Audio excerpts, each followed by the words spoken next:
Estamos de regreso y bueno, creo que todo lo que más nos interesa es en qué momento se puede diagnosticar, cómo se puede diagnosticar, pero sobre todo qué tratamiento actual se puede tener, como bien sabemos, no para curarlo, pero por lo menos para que disminuya su evolución o que se haga más lento, y que de cierta forma pues dure más tiempo esa persona con su calidad de vida. Y cuando ya no sea posible, ¿qué hay que hacer o qué hacer con estas personas? Creo que es una incógnita Sí.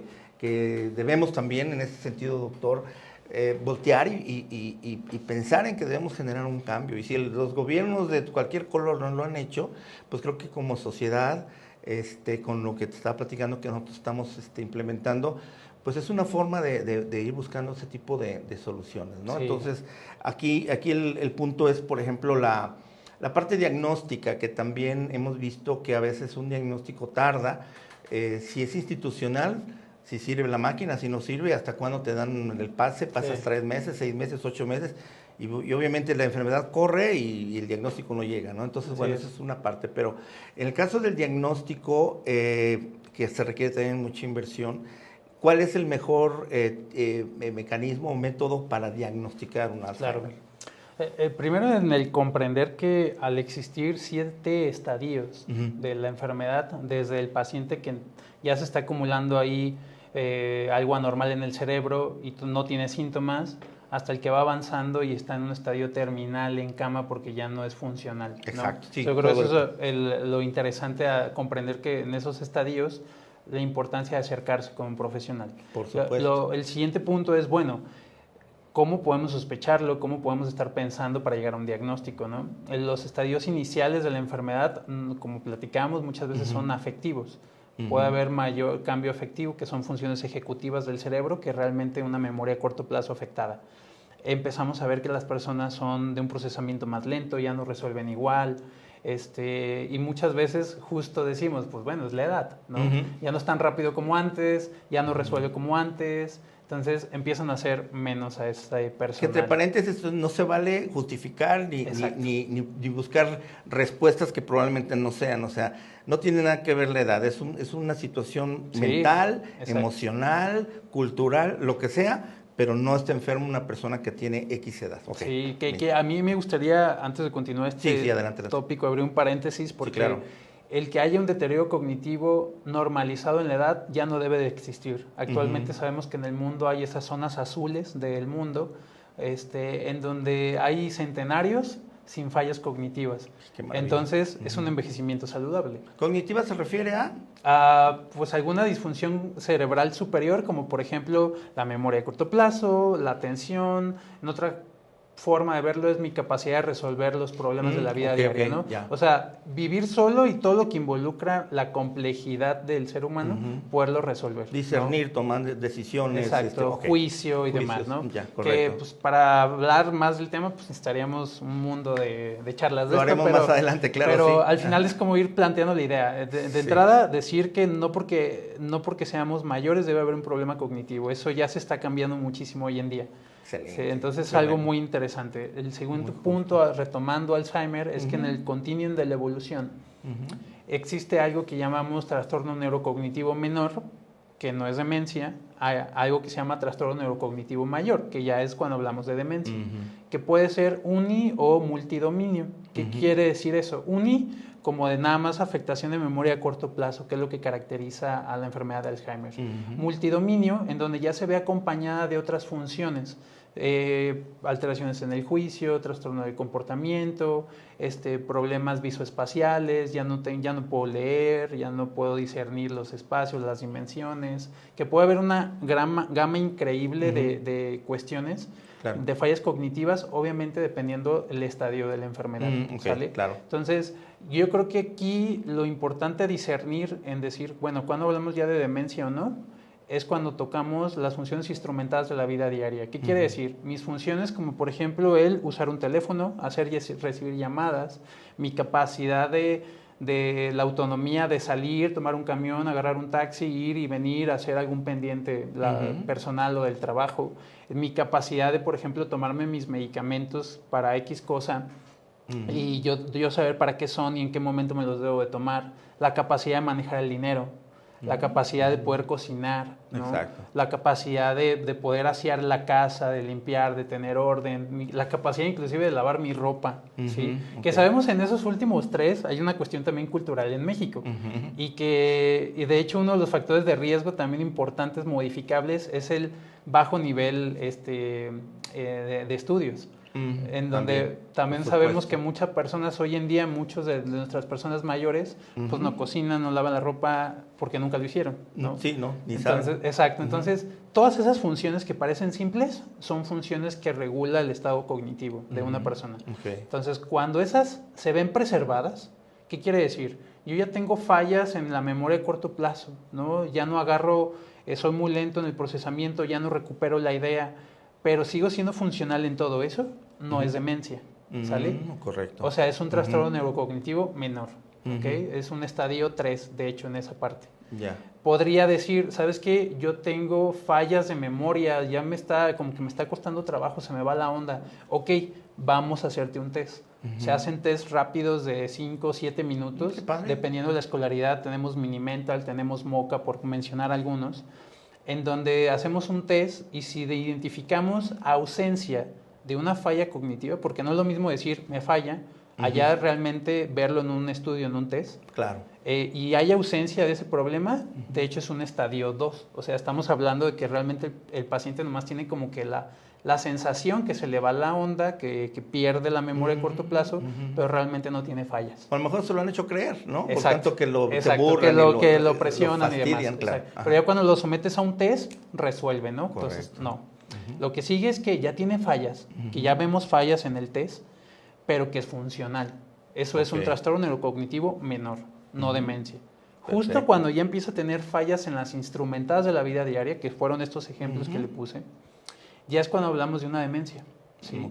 Y ya es donde ponemos el apellido, en este caso que hablamos de Alzheimer, pues que haya afectación de memoria de corto plazo, ¿no? Hablando de la enfermedad típica de Alzheimer. Entonces, eso es como lo principal. Hasta todavía hace un par de años, tal vez 5 años o 6, hablábamos que para hablar del diagnóstico certero, objetivo de una enfermedad de Alzheimer, se tenía que hacer biopsia de cerebro. ¿Sí? Entonces, ¿está de acuerdo que no vamos a someter a todo el mundo a biopsia de cerebro? Pues no, ¿verdad?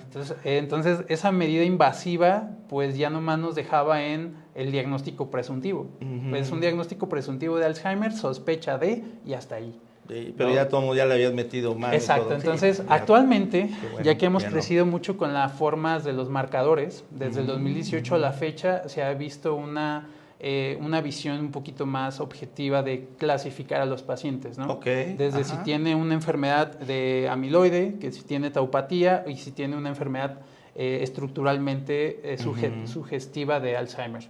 ¿Esto qué quiere decir? En un mundo ideal tuviéramos que estarle tomando marcadores de líquido cefalorraquídeo a un paciente, o sea, hacerle punción lumbar, sacar líquido y mandar a estudiar este tipo de proteínas. Estar hablando de mandar a hacer un PET-scan de cerebro para ver biomarcadores de tau y amiloide y tener una resonancia magnética que veamos cambios anatómicos sugestivos. ¿Se utilizan medios de contraste también? No, parece no. A menos de que estemos hablando de otro tipo de estudios, pero en específico algo así simple, una resonancia con cambios estructurales sugestivos nos puede orientar. Más la resonancia que la tomografía, ¿verdad? Pues la tomografía nos puede ayudar mucho, pero actualmente hay algo que se llama volumetría hipocampal, que podemos hacer como literalmente calculan el volumen del hipocampo, que es la zona que se llega a afectar en Alzheimer, y podemos darnos una orientación de decir, sabes que si tiene cambios sugestivos de una enfermedad de Alzheimer. Pero actualmente lo que se está haciendo entonces es conjuntar todo. Un paciente que inicia en la consulta con fallas cognitivas, fallas de memoria de corto plazo, fallan las funciones instrumentadas de la vida diaria, que son las que ya charlamos hace un momento, y ya lo investigamos. ¿Sí? Se debería hacer ese estudio de marcadores específicos en el cerebro, la punción lumbar y el estudio de la resonancia. para poder clasificar la enfermedad. Pues eso es para hablar de diagnóstico. Y ya tienen muchos elementos como para poder dar un diagnóstico más acertado. Exacto, ¿no? sin la necesidad de biopsiar. Exacto. Aquí la problemática, incluso lo vemos en la zona metropolitana, en Jalisco de forma general, es que el acceso a esos marcadores, a esos estudios, son de alto costo. Sí, ese es el problema. Todavía a nivel internacional se están sacando nuevas revisiones para poder buscar esos marcadores en sangre. Tomamos una muestrita de sangre y lo mandamos así es, ¿no? O buscar el gen específico como APOE4, etcétera, ¿no? Para orientarnos a que hay una orientación específica de Alzheimer. Claro. Aquí lo cierto es que al tener una deficiencia en el acceso a estos marcadores, ¿realmente cómo hacemos diagnóstico entonces?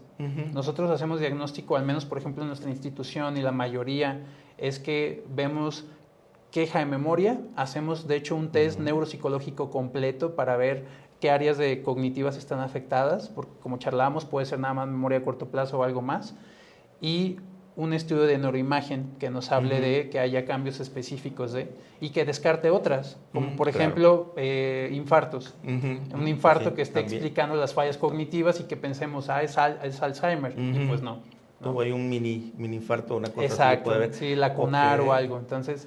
No, pues está eso muy interesante y bueno, porque con esto creo que independientemente de los estudios, pues entonces por lo que veo, digo, aquí la clínica tiene mucho que ver, o sea, de las pruebas que le hagan, el interrogatorio, esa plática, el ver cómo se conduce, cómo hace las pruebas, cómo hace los tests, que eso sería padrísimo.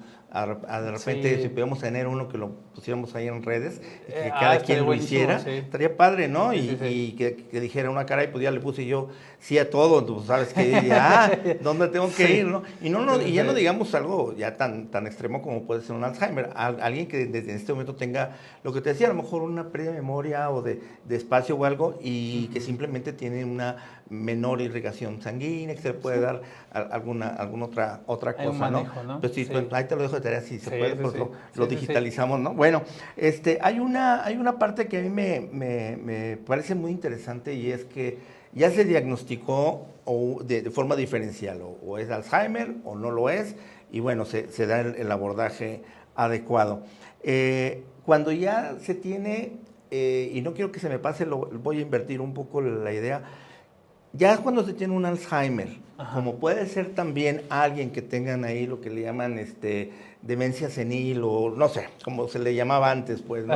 Ahora no sé cómo se le llama, pero bueno, hay una situación de que se convierte esa persona mayor en un estorbo, en una parte como decir, ay, ¿y quién se va a quedar con el abuelo, con mi papá, con quien sea? No, pues no sé, no lo podemos dejar solo, no, esto y aquello, o sea, alguien con Alzheimer está peor, porque entonces venía esa situación que decías, el dolor que se siente, esa ira de ver lo que se va deteriorando cada vez más. En México tenemos ya alguna infraestructura de soporte, porque, por ejemplo, una casa hogar para una persona anciana, bueno, ya es casi lo normal, pero pues, están carísimas, o sea, es una enorme inversión. Ahora, alguien que tiene un Alzheimer, ¿en dónde lo puedes llevar? ¿Quién te lo atiende, no? Entra la parte psiquiátrica, San Juan de Dios, ¿qué haces con un paciente así? Y sí, de hecho hay algo todavía más complejo ahí, porque en nuestro país la mayoría de los cuidadores de un paciente con demencia son también personas mayores. Entonces se vuelve todavía más complejo, porque es como las redes de apoyo se limitan muchísimo. Sí, claro. ¿sí? Entonces dices, bueno, ¿qué hago? ¿No? Exacto. O sea, porque inclusive hablar de tratamiento de Alzheimer, lo que sí se ha demostrado que más que retrase, mantenga ahí un stand-by la enfermedad lo más que se pueda, es que son manejos súper elevados. Pues sí, sí, ¿cómo no? Entonces van desde los 1,300 a los 3,500 nuestros parchecitos, por ejemplo, ¿no? Entonces son tratamientos demasiado costosos y dificultan mucho el que una familia con una red de apoyo deficiente, o que el cuidador primario es otra persona mayor y que también tiene demencia, a veces nos llega a pasar mucho. Híjole, no, pues ¿qué hacemos, no? Sí, claro. La verdad es que existen muchas instituciones actualmente. Podemos hablar, por ejemplo, del DIF. Ellos tienen servicios que como una especie de casa de día, no funcionan como tal casa de día, pero tienen lugares para reintegrar al adulto mayor. En ese tipo de lugares pues tienen juegos, estimulan, etcétera, ¿no? Hay de casas de asistencia o asilos de alguna manera, desde los muy costosos a los más accesibles. La verdad es que es complejo, complejo. Ya hace falta, me imagino, exacto, muchísimo. ¿Qué es lo primero que se debería hacer?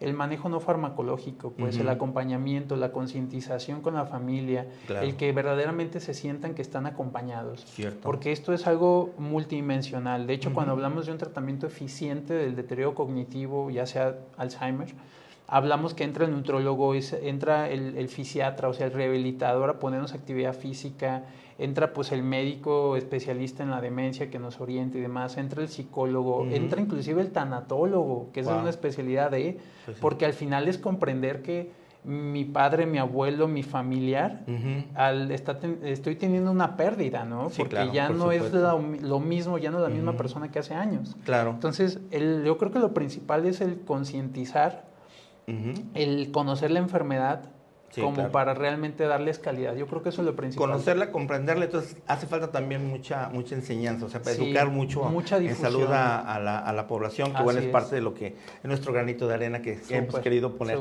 Una cosa también que se me hace muy interesante, bueno, demencia no es estar loco, que yo quiero que quede claro, porque no está demente este cuate, ya está bien loco, no. O sea, el de demencia ya vimos que es un término médico que implica ya todo lo que estuviste comentando aquí de varias situaciones. Ahora, en cuanto a medicamentos, hablábamos que hay uno nuevo, estaba yo viendo, que se llama Leqembi. La FDA lo aprobó apenas ahora en julio y que ralentiza o hace más lenta la evolución del Alzheimer. Así es. Bueno, estaba viendo que cuesta 50,000 pesos para empezar, ¿no? Sí.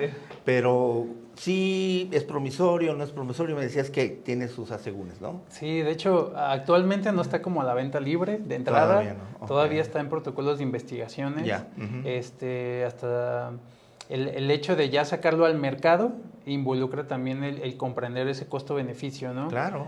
De hecho, justo charlábamos que ahorita en este último congreso de geriatría en Monterrey, venían los grandes expertos del área y nos decían, bueno, en el costo-beneficio, 1 de cada 4 pacientes tiene complicaciones graves por el uso del fármaco. Híjole. Ahora, de entrada, no lo usamos en una demencia avanzada, lo usamos en estadios tempranos de la enfermedad. Tiene que ser. Sí, claro. exacto, en donde en la común comprensión es que si tiene menos proteína ahí acumulada, pues puede ser más fácil barrerla, ¿no? Y tratar de que la enfermedad por sí sola no sea curable, pero que sí sea una evolución todavía más lenta. Claro. Aquí la situación mucho de los mismos fármacos es que se ha visto también efectos adversos graves, como eventos vasculares isquémicos, hemorrágicos, y que si a lo mejor estábamos ante la evidencia de una demencia Alzheimer que iba a evolucionar típica, ¿no? En la evolución, con sus fallas y demás. En un costo-beneficio también le dices, bueno, podemos un medicamento que puede beneficiar las cosas y evitar que progreses, ¿no? Pero también hay alta posibilidad de que puedas tener un empeoramiento súbito, sí, ¿no? Un derrame cerebral o algo, y de o inclusive fallecimiento. O fallecimiento inmediato, sí, claro. Creo que todavía estamos en pañales en esta área. El multidominio del tratamiento de Alzheimer, como justo lo hablábamos, es de muchas corrientes, no solamente lo farmacológico. Hablamos de lo nutricional, actividad física, inclusive la microbiota hoy en día está muy de auge para poder sobreestimular las bacterias intestinales y que de esa manera mejore el estado cognitivo. Sí, hay muchas herramientas actualmente. Correcto. Inclusive lo no farmacológico, que retomo, es algo importantísimo, el acompañamiento, la rehabilitación cognitiva que podamos darle a los pacientes. Perfecto. Ha demostrado que puede plantear una estabilidad de la enfermedad por más tiempo al estarle como estimulando ese cerebro, ¿no? De hecho, actualmente hay conceptos muy bonitos que hablan de la neuroplasticidad. ¿Cómo no? Entendiendo que esa neurona que no se puede comunicar con la que está acá por la proteína, pues bueno, genera nuevas conexiones. Sí, exacto. Enseñar a otras áreas del cerebro a que suplan las que ya no funcionan. Entonces, perfecto, pues terminamos, doctor. Tenemos que hacer otro programa. Bueno, se nos están ahí juntando mucho, pero no importa. Pero sí, la verdad es que esto me preocupa, obviamente, la de Alzheimer, pero más me preocupa porque es el mayor volumen de todas las personas que en este momento pueden ver nuestro programa y que se identifiquen con esa ya como pérdida de función de la memoria, de varios tipo de situaciones. Sí me gustaría a lo mejor en una próxima hablar más sobre ese tipo de pacientes que es el mayor porcentaje, y que de alguna forma les podamos ofrecer algunos tips de mejor calidad de vida, claro, cuidar su entorno, pero sobre todo educar también a los jóvenes que a veces menosprecian mucho a la persona mayor, ¿no? Pues algún último comentario para despedir el programa, doctor. No, pues que juntos por un envejecimiento saludable. Yo creo que eso es una visión de enriquecimiento del envejecer, que no deberíamos de hacer menos a las personas cualquier tipo de problema, sino más bien ser más empáticos, ser más humanos, claro, ¿no? Porque pues todos vamos para allá. Oye, me gustó de eslogan como para una campaña, ¿no? Hay que armarla. Sí, perfecto. Sí, sí. Pues muchísimas gracias, doctor, y a ustedes, pues gracias. Esperemos que todas las dudas que puedan haber quedado por ahí o que surjan, nos contacten a través de redes, y con gusto se las transmitimos aquí al doctor para que nos haga favor de aclarárselas, ¿no? Ricardo Lozano, me despido. Muy buenas tardes y estaremos en contacto a través de nuestras redes sociales.